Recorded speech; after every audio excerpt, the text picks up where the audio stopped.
کیا آپ اسے دیکھ سکتے ہیں؟ آپ اسے پہچانتے ہیں؟ یہ پوکیمون کا پکاچو ہے۔ جنگ کے بعد جاپان نے آٹو موبائل اور گھریلو آلات جیسے کہ مینوفیکچرنگ انڈسٹری کے طور پر ترقی حاصل کی، تاہم جاپانی اینیمیشن اور کردار اب دنیا بھر میں مقبول ہیں اور صنعتی ڈھانچہ نمایاں طور پر تبدیل ہو چکا ہے۔ اب سلائیڈ نمبر 9 پر آتے ہیں۔ یہ ایک گراف ہے جس میں دکھایا گیا ہے کہ جنگ کے بعد جاپان کا صنعتی ڈھانچہ کس طرح سے تبدیل ہوا۔ نیچے گہرے رنگ کے گراف کو بنیادی صنعت کہا جاتا ہے۔ یہ ان لوگوں کا فیصد ہے جو بنیادی طور پر زراعت، جنگلات اور ماہی گیری میں مصروف رہے ہیں۔ درمیانی گراف کو ثانوی صنعت کہا جاتا ہے جو بنیادی طور پر مینوفیکچرنگ انڈسٹری ہے۔ سب سے اوپر ایک تیر ہے جو دکھا رہا ہے صنعت کو، جسے بنیادی طور پر سروس انڈسٹری کہا جاتا ہے۔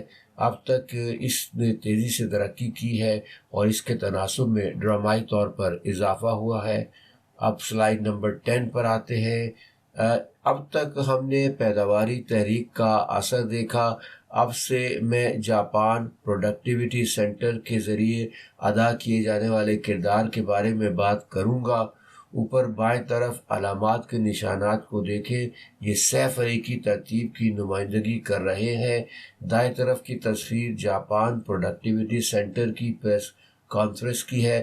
دائیں جانب سے اگر آپ دیکھیں تو یہ نیشنل سینٹر فار جاپان کے صدر ہیں، درمیان میں جاپان پروڈکٹیوٹی سینٹر کے صدر ہیں اور بائیں جانب سے ٹوکیو یونیورسٹی کے صدر ہیں۔ اس طرح پیداواری تحریک 3 فریقوں پر مشتمل ہے: کاروباری دنیا، مزدوروں کی دنیا اور ماہرین تعلیم کی دنیا۔ اس کے علاوہ پیداواری تحریک کا مکمل آغاز 1955 میں ہوا۔ اس دور میں جنگ کے 10 سال بعد بھی جاپان کی پیداواری صلاحیت اور قومی آمدنی یورپ، امریکہ کے ترقی یافتہ ممالک کے مقابلے میں کم تھی۔ اس لیے ایک وفد امریکی انتظامی طریقوں اور جرمن اور برطانوی مزدور تعلقات کا مطالعہ کرنے کے لیے بھیجا گیا تھا۔ ایسا کرنے سے ان کا مقصد مجموعی پیداواریت کو بہتر بنانا اور مجموعی طور پر لوگوں کے معیار زندگی اور فلاح و بہبود کو مزید اوپر لے جانا تھا۔ آئیے سلائیڈ نمبر 11 پر چلیں۔ یہاں میں وضاحت کروں گا کہ لفظ پیداواریت کا کیا مطلب ہے۔ معاشیات میں پیداواریت کو اس طرح کے فارمولے کے طور پر ظاہر کیا جاتا ہے۔ آپ اس شخص کو ڈینومینیٹر میں دیکھ سکتے ہیں۔ مثال کے طور پر اگر آٹومیشن کارکنوں کی تعداد کو کم کرتی ہے تو قدرتی طور پر پیداوار جو ہے وہ بڑھے گی اور اسے مؤثر کہا جا سکتا ہے۔ میں نے پہلے ذکر کیا تھا کہ کلیدی لفظ اضافی قدر ہے، لیکن جس چیز پر ہم جاپان پروڈکٹیوٹی سینٹر میں توجہ مرکوز کرتے ہیں وہ کارکنوں کی تعداد کو کم کرنے پر نہیں ہے بلکہ پیداوار کو بڑھانے پر ہے، جو کہ عدد یہاں پر بتایا جا رہا ہے۔ اس کا مقصد ہی نئی قدر پیدا کر کے روزگار کو برقرار رکھنے والے معاشرے کو تقویت دینا ہے۔ اب سلائیڈ نمبر 12 پر آتے ہیں۔ میں نے پہلے بھی پیداواریت کے معنی کو تھوڑا سا ذکر کیا اور اب میں مزدور یونینز کے ساتھ تعلقات کے بارے میں بات کرنا چاہوں گا جو پیداواری تحریک کو فروغ دینے میں اہم کردار ادا کرتے ہیں۔ یہاں پیداواری جدوجہد کی ایک تصویر دکھائی گئی ہے۔ کچھ مزدور یونینوں نے اس اقدام کی مخالفت کرتے ہوئے خدشہ ظاہر کیا تھا کہ پیداواری صلاحیت میں اضافہ روزگار میں کمی کا باعث بنے گا، تو ایسا نہیں ہے کہ سبھی شروع سے اس کے حامی تھے اور ایسا چاہتے تھے۔ اب سلائیڈ نمبر 13 پر چلتے ہیں۔ اپنے قیام کے بعد سے ہی پروڈکٹیوٹی سینٹر اس بارے میں سوچتا رہا اس بات کو یقینی بنانے کے لیے کیا کیا جانا چاہیے کہ یہ جو مخالف اختلافی رائے ہے اس کو درست طریقے سے سمجھایا جائے، انہیں سمجھایا جائے۔ یہاں پیداواری صلاحیت کے 3 اصول قائم کیے گئے۔ پہلا اصول جو ہے روزگار کا استحکام اور تحفظ ہے۔ مثال کے طور پر اگر کچھ کام مشینی طور پر انجام دیا جانے لگا ہے تو بھی اس صورت میں ایسا ہونا چاہیے کہ ملازمتوں کو برخاست کیے بغیر ان کا میں ان کو محفوظ کیا جائے اور بعد میں تعلیم اور تربیت کو بڑھا کر روزگار کو برقرار رکھا جائے۔ اگر ایک کمپنی میں ملازمت برقرار رکھنا ممکن نہیں ہے تو گروپ کے اندر ہی دیگر کمپنیوں کے درمیان ملازمین کا تبادلہ کر دیا جائے۔ اب دوسرا اصول جو ہے وہ لیبر اور انتظامیہ کے درمیان تعاون اور مشاورت کا مطالبہ کرتا ہے۔ یہ صحت مند صنعتی تعلقات کے لیے ضروری ہے۔ آخر میں تیسرا اصول ہے، لفظی طور پر اس کا مطلب ہے کہ پیداواری تحریک کو ایک ساتھ چلانے سے حاصل کردہ جو نتائج یعنی منافع حاصل ہوگا اسے جو ہے لفظ صارف کی شمولیت پر توجہ بھی دی جائے، یعنی کہ تین چیزیں ہوگی نا، ایک تو مزدور اور ایک آجر اور ایک صارفین۔ ہم معاشرے اور صارفین کو مناسب قیمتوں پر بہتر مصنوعات کی دوبارہ تقسیم کرتے ہیں تاکہ صارفین بھی خدمات اور قدر حاصل کر سکے۔ انصاف کا لفظ بھی اہم ہے۔ لیبر اور انتظامیہ نمبروں کی بنیاد پر تقسیم ہوتے ہوئے مساوی اور شفاف بنیادوں پر گفت و شنید کرتے ہیں۔ سلائیڈ نمبر 14 پر آتے ہیں۔ لیبر اور انتظامیہ تعلقات اور محنت اور انتظام کے درمیان اعتماد کے رشتے پر ایک تنظیم میں پیداواری صلاحیت کے 3 اصولوں کی پر عمل درآمد کے لیے ایک اہم بنیاد کے طور پر یہ ضروری ہے۔ اس مقصد کے لیے جاپان پروڈکٹیوٹی سینٹر نے جو کام شروع کیا ہے وہ یہ ہے کہ لیبر مینجمنٹ مشاورتی کونسل نظام کو اپنایا جائے۔ خاص طور پر جاپان پروڈکٹیوٹی سینٹر نے وہ اس طرح سے کیا ہے کہ دستور العمل کی تخلیق اور کیس اسٹڈیز کا تعارف کرایا ہے۔ میں نے بنیادی طور پر سیمینار اور سمپوزیم کے ذریعے اس کا استعمال کیا ہے۔ نتیجے کے طور پر اس کو منظور کرنے کی شرح جو ہے وہ 90% سے تجاوز کر گئی ہے اور بنیادی طور پر بڑی کمپنیوں میں یہ زیادہ ہے۔ اب سلائیڈ نمبر 15 پر آتے ہیں۔ اس میں خاص طور سے اس بات کی وضاحت کروں گا کہ لیبر مینجمنٹ کے اچھے تعلقات اور لیبر اور مینجمنٹ کے درمیان اعتماد کے تعلقات کے بارے میں کیسے سوچا جائے۔ یہ 4 اصولوں پر مبنی ہے۔ پہلا یہ کہ محنت یعنی محنت کش اور انتظامیہ برابری کی بنیاد پر ہے۔ یہ خیال کہ انتظامیہ کی جو ہے وہ سائیڈ اوپر ہے، یہ غلط ہے، ٹھیک نہیں ہے۔ دوسرا باہمی عدم مداخلت ہے۔ انتظامیہ کمپنی کی حفاظت کرنے کی پوزیشن میں ہوتی ہے اور مزدور یونین جو ہے وہ مزدوروں کی حفاظت کرنے کی پوزیشن میں ہوتی ہے۔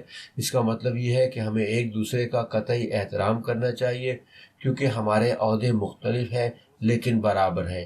تیسرا یہ کہ محنت یعنی محنت کش اور انتظامیہ کے طے کردہ قواعد پر سختی سے عمل کیا جائے۔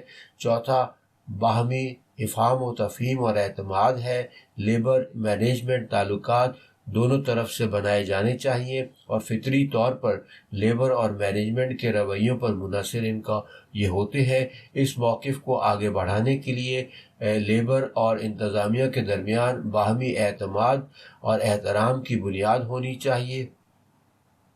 آئیے سلائیڈ نمبر 16 پر جاتے ہیں۔ یہ اجتماعی سودے بازی اور لیبر مینجمنٹ مشاورت میں فرق دکھا رہی ہے۔ اجتماعی سودے بازی جیسا کہ آپ نے پہلے بھی دیکھا ہے آئین کی طرف سے اس کی ضمانت دی گئی ہے، مساوی شرائط پر سودے بازی کا حق حاصل ہے۔ اجتماعی سودے بازی کے برعکس لیبر مینجمنٹ مشاورت کی آئین میں ضمانت نہیں ہے اور اس دیگر اختلافات بھی اس چارٹ میں دکھائے گئے ہیں۔ سب سے پہلے مفادات کے بارے میں بات ہو جائے۔ لیبر مینجمنٹ مشاورت میں لیبر اور مینجمنٹ کے مفادات ایک جیسے ہوتے ہیں جبکہ اجتماعی سودے بازی میں مفادات میں تصادم ہوتا ہے، مختلف ہوتے ہیں۔ مثال کے طور پر اجرت کے حوالے سے کارکن زیادہ سے زیادہ اجرت چاہتے ہیں جبکہ انتظامیہ کی کوشش ہوتی ہے کہ جو پرسنل کی لاگت یا اخراجات ہیں اس کو کم سے کم رکھا جائے۔ ایسی شخصیت کا تعلق درج ذیل رویوں سے بھی ہے۔ سب سے پہلے اجتماعی سودے بازی کے حوالے سے مزدور اور انتظامیہ کے درمیان تنازع ہوتا ہے کیونکہ ان کے مفادات آپس میں نہیں ملتے ہیں، ٹکراؤ ہوتا ہے۔ لیبر مینجمنٹ مشاورت میں مفادات منسلک ہوتے ہیں، ہم سمت ہوتے ہیں، اس لیے وہ تعاون پر مبنی ہوتے ہیں۔ آئیے اب مقصد کے بارے میں بات ہو جائے۔ اجتماعی سودے بازی کا مقصد نتائج یعنی منافع کی تقسیم ہے، جیسے کہ مزدوروں کے اجرت کے مطالبات سے ظاہر ہو رہا ہے۔ لیبر مینجمنٹ مشاورت کا مقصد پیداواریت کو بہتر بنانا ہے۔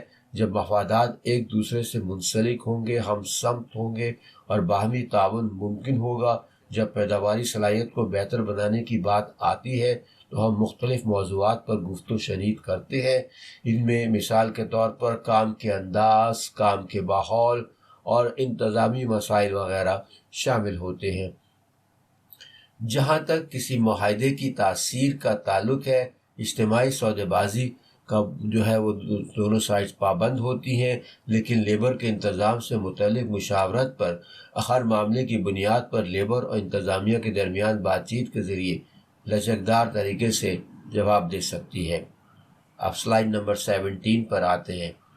یہ سلائیڈ یورپی پیداواری مرکز کے ذریعے پروڈکٹیوٹی کے معنی کو ظاہر کرتی ہے۔ بہتری کا لفظ 2 بار استعمال ہوا ہے۔ آپ نئی ٹیکنالوجی کا لفظ کا اطلاق بھی دیکھ سکتے ہیں۔ اس طرح پیداواریت کا مطلب ہے جمود سے مطمئن نہ ہونا، بلکہ انسانی ترقی پر یقین رکھنا اور کوششیں جاری رکھنا۔ اب سلائیڈ نمبر 18 پر آتے ہیں۔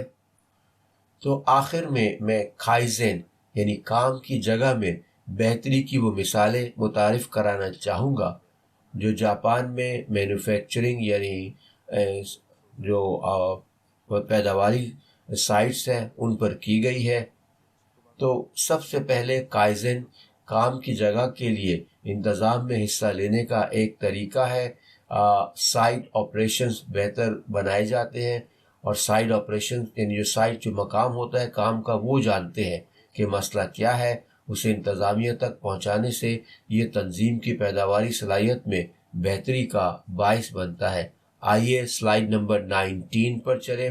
کائزن کو کن اکائیوں میں لاگو کیا جانا چاہیے؟ اس میں افراد کے لیے کائزن کے ساتھ ساتھ ہر فیکٹری لائن اور کاروباری یونٹ کے لیے کائزن شامل ہے۔ مثال کے طور پر کائزن میں کام کی جگہ کی حفاظت کو یقینی بنانا بہت ضروری ہے۔ ایسا کرنے میں حفاظتی تربیت انفرادی مسائل سے بالاتر ہے۔ اسے لائنوں جیسے گروپوں میں کرنا بھی ضروری ہے۔ کائزن کا مطلب کام کی جگہ پر ہر لحاظ سے بہتری لانا ہے۔ اگلی سلائیڈ نمبر 20 ہے۔ یہ وہ نقطہ نظر ہیں جو اکثر کائزن میں استعمال ہوتے ہیں۔ سب سے پہلے 5W1H کے بارے میں بات کرتے ہیں۔ آپ دیکھ سکتے ہیں کہ لکھا ہے یہ کیوں کرتے ہیں، کب تک کرتے ہیں، کیا کرتے ہیں، کون کرتا ہے، کہاں کرتے ہیں، اور ہاؤ یعنی کس طرح سے کرتے ہیں۔ تو آئیے اب جو ہے S5 کے بارے میں بات کرتے ہیں۔ جس ترتیب سے یہ دیے گئے ہیں میں اسی ترتیب میں اسے پڑھتا ہوں۔ سیری یعنی ترتیب، یہ اس کے بعد ہے درجہ بندی، اور اس کے بعد سیسو یعنی صفائی نفاست، اور آخر میں مستقل مزاجی۔ اس طرح خیال یہ ہے کہ کام کی جگہ کے ماحول پر غور کرتے ہوئے روزمرہ کے کاموں کو بہتر بنایا جائے۔ تو اب تک میں نے جاپان میں پیداواری تحریک کی تاریخ، الفاظ کے معنی، لیبر مینجمنٹ کے تعلقات کے ساتھ ان کا تعلق اور پیداواری صلاحیت کو بہتر بنانے کی کوششوں پر مخصوص مثالیں دیں۔ آپ کے تعاون کا بہت شکریہ۔ ありがとうございました。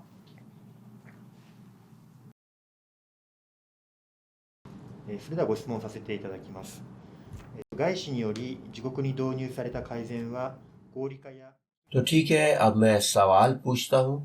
غیر ملکی سرمایہ کے ذریعے ملک میں متعارف کرایا گیا کائزن مقبولیت کی ترویج اور مزدوروں میں کمی کا ایک ذریعہ بن گیا ہے، اور اسے اس طرح چلایا جا رہا ہے جو جاپان میں اس کی سوچ کے اصل انداز سے ہٹ گیا ہے۔ ہم ایسی کارروائیوں کو کیسے روک سکتے ہیں؟ شکریہ۔ آپ کا شکریہ۔ کائزن اور ریشنلائزیشن ایک جیسے الفاظ ہیں، لیکن بنیادی طور پر کائزن کا مقصد معیار کو بہتر بنانا اور کارکنوں کی صحت کو برقرار رکھنا ہے۔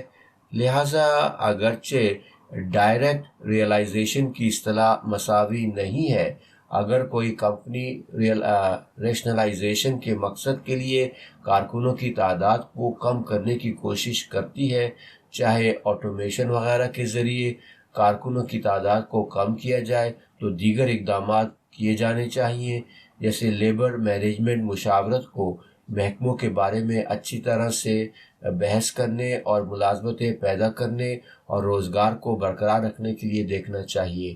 مثال کے طور پر جاپان میں بھی دفتری کام زیادہ سے زیادہ خودکار، یعنی اس میں آٹومیشن آتی جا رہی ہے۔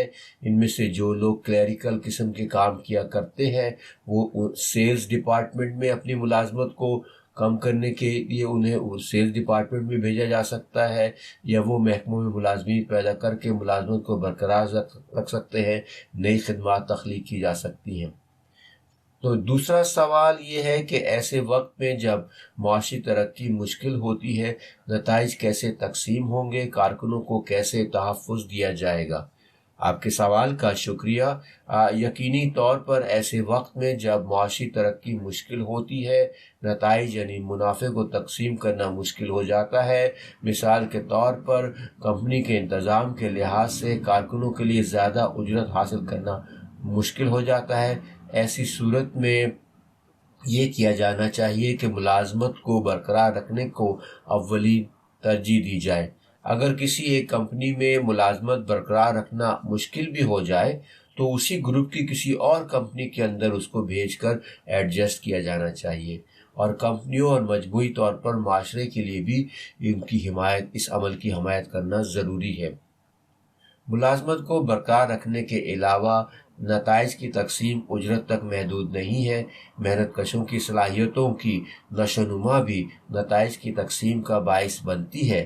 اس لیے مشکل وقت میں محنت کشوں کی مہارت یعنی ان کی سکلز کی نشوونما کے لیے سرمایہ کاری کر کے نئی اقتصادی ترقی کا مقصد بنانا بھی ضروری ہوتا ہے۔ تو ٹھیک ہے، میں آپ سے ایک اور سوال پوچھنا چاہتا ہوں۔ میں نے سنا ہے کہ جاپان میں کام کے طویل اوقات ہوتے ہیں، ان کی وجہ سے اموات ہوتی جا رہی ہیں۔ کیا یہ پیداواری تحریک کے مقصد سے متصادم نہیں ہے؟ سوال کا شکریہ۔ جیسا کہ آپ کہہ رہے ہیں، ٹھیک کہہ رہے ہیں، طویل عرصے تک کام کرنا پیداواری تحریک کے اہداف سے مطابقت نہیں رکھتا ہے، اس لیے اسے درست کرنے کی ضرورت ہے۔ تو یہاں پہ ہم چاہیں گے کہ لیبر مینجمنٹ مشاورت کے دوران انتظامیہ کے ساتھ اتنے لمبے گھنٹوں پر اچھی طرح سے تبادلہ خیال کیا جائے۔ مثال کے طور پر جب کام کا بوجھ ایک شخص پر مرکوز ہو، دوسرے لوگوں کو وہ کام کرنے کے قابل بنا کر جو صرف یہ والا شخص ہی کر سکتا ہے، یا اس شخص کے کام کو اپنے ارد گرد کے لوگوں کے ساتھ بانٹ کر اس کی مدد کر کے، تو میں چاہوں گا کہ صلاحیتوں کے معیار کو بہتر بنایا جائے، اس کو بھی مقصد بنایا جائے۔ مزید برآں طویل کام کے اوقات کاروں کی ذہنی صحت کے مسائل سے گہرا تعلق رکھتے ہیں۔ مینٹل ہیلتھ ریسرچ انسٹیٹیوٹ کے قیام کے بعد سے جاپان پروڈکٹیوٹی سینٹر کا مقصد کارکنوں کی ذہنی صحت ہے۔ یہ نہ صرف کارکنوں کی جسمانی صحت کے بارے میں ہے بلکہ ان کی ذہنی صحت یعنی ان کی جو نفسیاتی صورتحال ہے اس کو بھی بہتر بنانے کا یہ مقصد رکھتا ہے۔ میں نے سنا ہے کہ جاپان میں غیر باقاعدہ کارکنوں کی تعداد بڑھ رہی ہے، تو کیا پیچھے رہ جانے والے خوشحال معاشرے میں شامل ہونے سے قاصر ہو گئے ہیں؟ تو اس سلسلے میں پیداواری تحریک کا ہدف کیا ہے؟ آپ کے سوال کا شکریہ۔ جیسا کہ آپ کہتے ہیں، جاپان میں غیر باقاعدہ کارکنوں کی تعداد میں سال بہ سال اضافہ ہوتا جا رہا ہے۔ تاہم 40% کے اعداد و شمار کے اندر بھی ایسے لوگوں کی بھی ایک خاصی بڑی تعداد موجود ہے جو غیر باقاعدہ کارکن ہی بننا چاہتے ہیں، یعنی وہ مستقل ملازمت نہیں چاہتے۔ لہذا تمام 40% غیر باقاعدہ کارکنان وہ نہیں ہیں جو ان کی مرضی کے خلاف انہیں ایسا بنا دیا گیا ہے۔ جاپان میں غیر باقاعدہ کارکنوں کے ساتھ سلوک کو بہتر بنانے کی کوششیں کی جا رہی ہیں۔ غیر معقول تفاوت کو ختم کرنے کے مقصد سے بھی کوششیں کی جا رہی ہیں، جسے ہم متوازن یا متوازی یا مساوی سلوک یا علاج کہتے ہیں۔ خیال یہ ہے کہ نہ صرف اجرتوں میں بلکہ ہنر کی ترقی کے مواقع میں بھی غیر معقول تفاوت کو ختم کیا جانا چاہیے۔ اس کے علاوہ مزدور یونینز باقاعدہ مزدوروں کے درمیان منظم ہوتی ہیں، لیکن حال ہی میں کچھ مزدور یونینز غیر باقاعدہ کارکنوں کو بھی منظم کر رہی ہیں۔